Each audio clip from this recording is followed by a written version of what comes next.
کہ کل کو جب ہم صاحب اولاد ہوں گے، ہم کو اللہ اولاد سے نوازے گا، تو ہم اپنے بچوں کی شادی سادگی سے منائیں گے، یہ طے کر کے یہاں سے جاؤ۔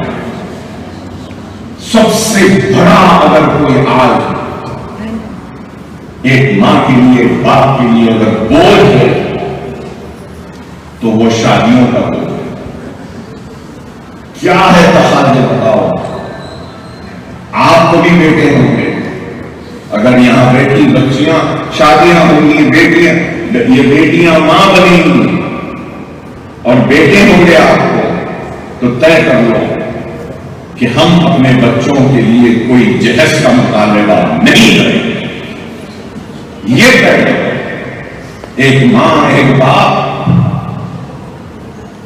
قرض میں ڈوب رہا ہے، مصیبت میں ہے، لیکن بچے والوں کے مطالبے کو پورا کرنے کے لیے پریشان ہوتا ہے۔ ہمارے پاس سب سے بڑا مجھے دیکھ کر افسوس ہوتا ہے، کیا ہے؟ ہمارے بستیوں میں اسکول کم دکھتے ہیں، دو چیزیں بہت زیادہ دکھتی ہیں، ایک ہوٹل، دوسرے شادی خانے۔ صحیح ہے یا غلط؟ شادی خانے کیوں کھول رہے ہیں؟ کیونکہ وہ چل رہے ہیں۔ ہوٹلیں کیوں کھل رہی ہیں؟ کیونکہ وہ چل رہی ہیں۔ ارے ہم سادگی کے ساتھ، اللہ سبحانہ و تعالیٰ نے نکاح کو بڑا آسان بنایا ہے۔ کس لیے آسان بنایا ہے؟ کہ زنا مشکل کر لگے، لیکن ہم نے اپنے مطالبات، اپنے خواہشات، اپنی حرص کے ذریعے نکاح کو مشکل کر دیا اور زنا کو آسان کر دیا۔ افسوس ہے۔ ارے آج آپ طے کر کے اٹھو کہ ہم جب آنے والے کل میں صاحب اولاد ہوں گے تو سادگی کے ساتھ شادی کریں گے، جہیز کی لعنت سے ہم دور رہیں گے، مطالبہ ہم کچھ نہیں کریں گے۔ ہم بہو نہیں، ایک بیٹی کو اپنے گھر لا رہے ہیں، یہ ہے اللہ زندگیوں میں ایک نئی خوشحالی لا رہے ہیں۔ سالانہ 50,000 شادیاں ہوں گی مسلمانوں کی، معلوم ہے؟ 50,000، ہزاروں کروڑ خرچ ہو رہے ہیں۔ ہو سکتا ہے میں غلط ہوں، مگر میرے حساب سے سالانہ مسلمان شادیوں پر 5,000 کروڑ روپیہ خرچ کر رہا ہے۔ وہ قوم جو شادیوں پہ سالانہ 5,000 خرچ کرتی ہے، معاف کرنا، وہ قوم غریب کا ہے، قرض لے کے کر رہی ہے، مٹی پہ، سود پہ لا رہے ہیں، مصیبت میں۔ کیوں؟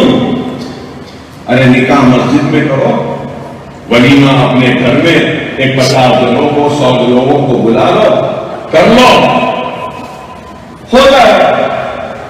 ہمارے پاس کیا ہے؟ سانچر، مہندی، اس کے بعد میں نکاح، ولیمہ، پہلے چوتھی بھی ہوتی تھی، اب نہیں ہوتی۔ ارے شادی بولے تو ایسا ہو گیا ہے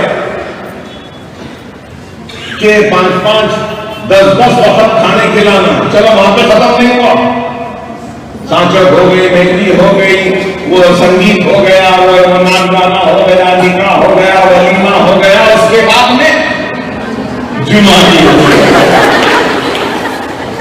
چلو پہلی جمعہ کی، دوسری جمعہ کی، تیسری جمعہ کی، چوتھی جمعہ کی، جمعہ کیا چلو جمعہ کیا ہوتے رہتے ہیں۔ اس کے بعد میں اللہ صاحب اولاد سے نواز دیتا ہے، پھر عقیقہ، پھر وہ کیا ہے یہ؟ معاف کرنا، آپ لوگ ہنس رہے ہیں، مگر یہ سب سے بڑی ایک ہمارے اوپر ایک مصیبت کی طرح آ گئی ہے۔ پھر کہتے ہیں کہ ہم غریب ہیں۔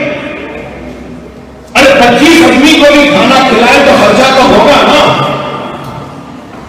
وہی پیسہ آپ بچا کے اپنے بچوں کی تعلیم پہ خرچ سکتے سا کاروبار شروع کر سکتے ہیں. ارے اگر آپ کو اللہ نے بہت دیا ہے تو وہی پیسہ کسی غریب کی زندگی میں خوشحالی لانے کے لیے دے دو, کسی یتیم کی شادی کے لیے دے دو. یہ فکر ہونی چاہیے, یہ فکر نہیں ہے. میں آج یہاں اس مرکز سے ائمہ اور موذنین کو مخاطب ہوں اور ان سے پرزور اپیل کرتا ہوں کہ خطبات جمعہ میں ضرور اس بات کا ذکر کریں اور اپنی قوم کو اس بات کی ترغیب دیں کہ سادگی سے شادی کریں, اسراف نہ کریں, خرچہ نہ کریں. اور یہ جو رسمیں رواجیں ہیں ان رواجوں کو, رسموں کو ترک کریں.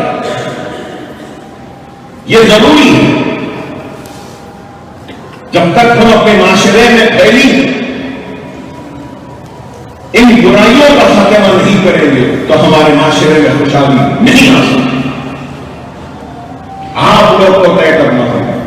اگر آج اس مجمع میں بیٹھی, اگر میری ایک بیٹی بھی یہ طے کر لے کہ جب میں ماں بنوں گی اللہ مجھے بیٹے سے نوازے گا تو میں اس بیٹے کی شادی بغیر جہیز کے کروں گی اور بغیر ان رسومات کی کروں گی, تو میں سمجھوں گا کہ میری تقریر, میرا آج کا خطاب کامیاب ہو. ایک بھی اگر کر لے تو میں سمجھنے جا کر اللہ کا شکر ادا کروں گا کہ اے اللہ میرے خطاب سے میں نے ایک ذہن کو تو بدلا ہے, اے اللہ تیرا شکر.